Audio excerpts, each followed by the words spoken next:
Today we're going to talk about a question that we got. So let me pull this up. This came from our last video. And by the way, please subscribe to the channel and engage, because I love hearing from everybody.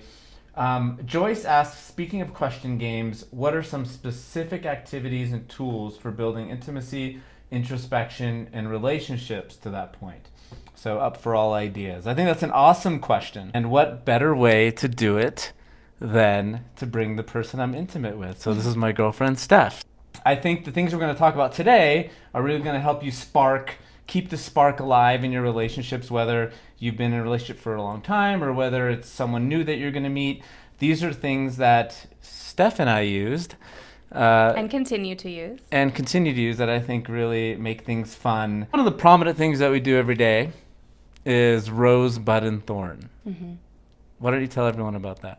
It's often used to recap your day. So your rose would be the best part of your day, your thorn would be a not so great part of your day, and then the bud, which a lot of people sometimes leave out, is something that you're looking forward to.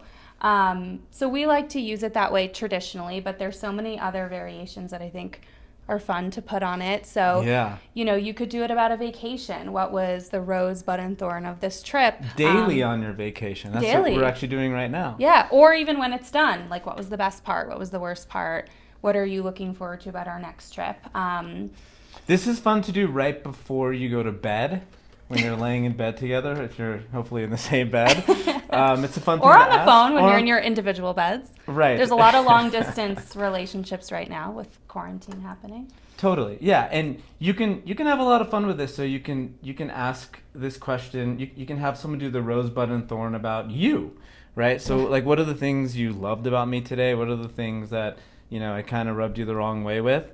What are the things that you felt are going to catapult us or make us grow in the future? So, I also want to point out that we've done this about quarantine as well, because quarantine has somewhat of a kind of negative overtone right now, but you can really talk about what's been the best part of this time at home, what's been the worst part, and what are you looking forward to, whether that's once the world returns to normal, or what are you looking forward to as we continue our time isolated together. So we've done it that way too. What else do we have that's been a kind of a game that has made us, the bucket list.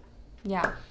So I love this because we started this on our first date. So this is actually cool, because if you are long distance or you are in quarantine, it's actually perfect for quarantine or isolated relationships. On our first date, we started talking about things that we wanted to do. Mm-hmm. Either it was trips or activities or adventures or ideas. We started coming up with plans that we would do these things. Like, oh yeah, we'll do that. Oh, we're gonna go up to Tahoe. Oh yeah, we'll go to Joshua Tree.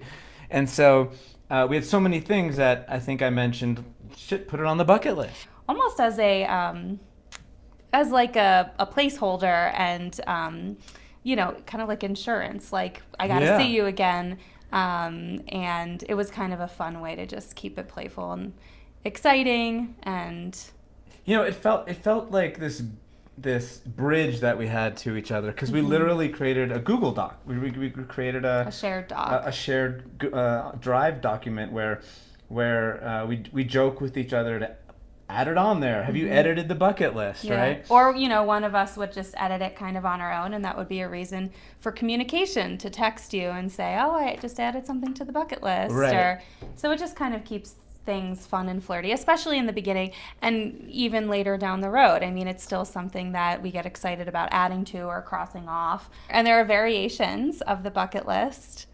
Oh, yes. So then the bucket list secondly became the bed kit list.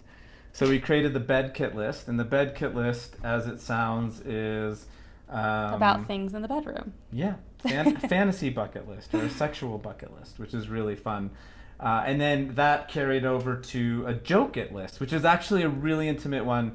I think that a lot of people don't think about. The joke it list is a list of inside jokes and funny things that have happened that we've just belly laughed over. And so when things like that happen, we like to add it and go back, and it's nice then to open it up months later and look back and laugh at remember all those inside jokes and things that cracked us up. Laugh again, and you can think of memories. All right, next up. Something that I think we both happen to be comfortable with was really like deep questions. You know, some of Being those hard, vulnerable. yeah, those vulnerable questions, those things that sometimes people are afraid to ask or afraid to scare someone off with. We'll leave some links in the box below of examples of these questions. I just sort of Googled intimate questions to ask your partner and got a list of, I think, about 50, which again we'll link. I think one of them was actually, what's your biggest fear as far as our relationship? And then there were more positive questions. And so I think there's different levels of deep, especially when you're starting out versus you're sort of in a more stable long-term relationship. The reaction of the other person can show a lot, right? So if these questions scare people off quickly, I think you might want to second guess, you know, is this person able to go deep? Maybe it might be too early, but especially if you're someone who wants that vulnerability and that sort of like emotional attunement is important to you, which I think to both of us it really was. One of the last things I can think of that we do is we relive our experiences that have happened in the past and we dissect them, right? So for instance, the first time we met. To be able to relive a memory, you know, you always come up with something new that you were maybe thinking that day that you met me that you hadn't shared before.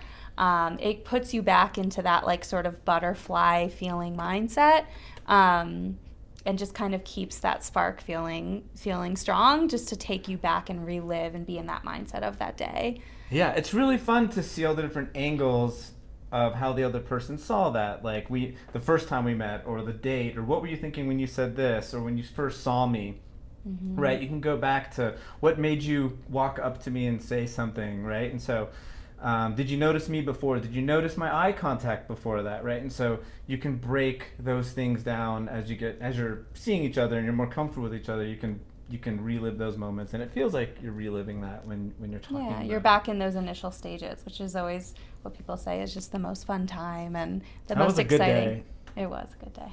Cool. Well, I hope this helped. Please leave your ideas in the comments. Let us know what some intimacy conversations you have with your partner are, what's worked for you, and we'd love to hear from you.